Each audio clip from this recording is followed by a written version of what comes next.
magandang hapon sa ating lahat. Yeah. Kung sana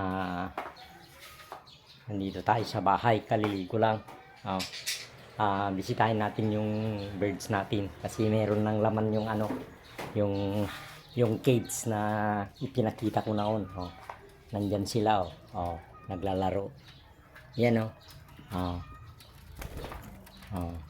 Linagyan ko sila ng para pag mangitlog sila meron silang pagdapuan. Meron rin silang ginawa kong improvise na paglaruan. Yan. Kahoy lang yan.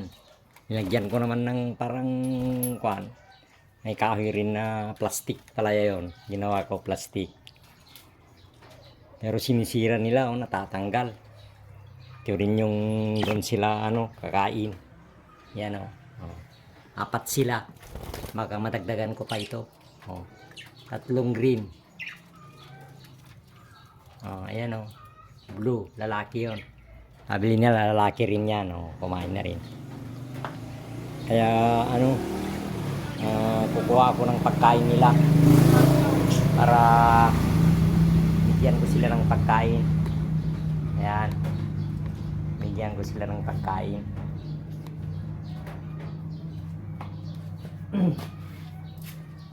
Ito yung pagkain nila binili ko. Parrot feeds. Yan. Ito rin yung improvise ko rin na hindi pa ako nakabili kasi bago pa lang yan Kaya ito pa lang ang gagamitin ko para sa ganun malagyan ko ng pagkain nila sa kanilang cage. Yan. Meron naman ginawa ko naman na butas. Tignan nyo. Meron naman akong ginawa na butas dito. Pero temporary lang. Maliit lang. Maliit kasi ito gusto kong gawin na malaki para pwede kong ilabas yan. Kasi tornilyo lang naman ito screw lang naman yan. Kaya pwedeng tanggalin.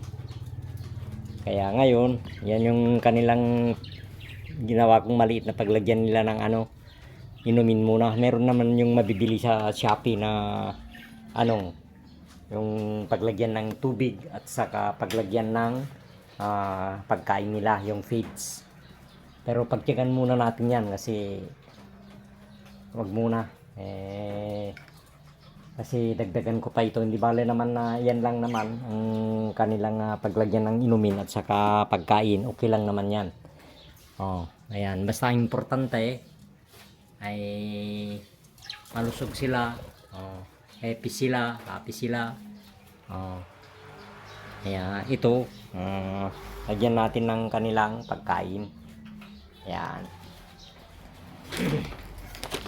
Lagyan natin. Yan akala mo totoo pero talagang totoo. Totoo pero talagang totoo. Yan. Totoo pero talagang totoo Kunti lang naman ang ilagay natin dito sa pagkain nila. Sabi ko nga, pagtiyagan natin, huwag nyo munang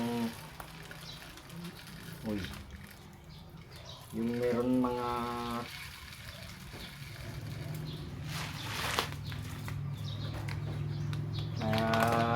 ganitong lovebird huwag nyo naman yung paglagay ko ng kanilang pagkain. Kaya yung nasabi ko na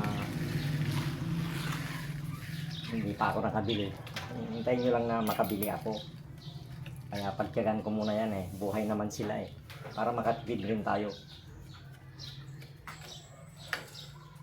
Tapos na, dali lang naman kahit hindi ka bibili. Kaso lang kasi yung mabili, ilagay mo lang dito sa side. Ilagay mo na yung inumin, hindi mo na problema. Kahit ganitong karami ang kahit yung kalahati pwedeng ilagay. Wala pa naman tayong budget. Saka na lang kasi marami pa tayong paggastusan. Ayan, pagtsagaan ko muna itong paglagyan ng pagkain nila. Ayan bibili rin ako kasi mahilig rin ako sa mga ibon, mahilig kasi ako sa mga ibon. Kaya ito bumili rin ako, kumuha rin ako. Tagal ko na ng planong kumuha ng ganito, maglaalaga ng ganito. Ang kaso lang, wala akong panahon na mag-alaga ng lovebird. Ayan. Maraming klase ito, kaso lang hindi natin kabisado pa eh. Nandiyan sila oh. Oh. Yan oh. Oh. Yan yung tatlo. Ayan yung tatlo. Ayan oh. Okay. Oh. Oh. Oh.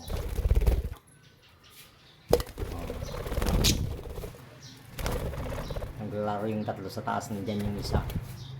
Kaya baka makakuha rin ako, baka hindi rin magtagal, kakuha rin ako ng kasama nila.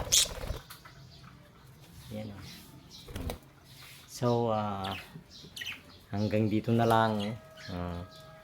Magandang umaga ulit sa inyong lahat. Ayan, babay sa inyong lahat. Sana hindi kayo rin magsasawa na panoorin na aking mga vlog. Kasi tagal rin ako hindi nakapag-vlog yung aking pag-record sa aking YouTube channel ay sa aking music room. Medyo matagal na rin hindi ako nakapag-ano. Kaya siguro hanggang dito na lang. Maraming salamat sa inyong lahat.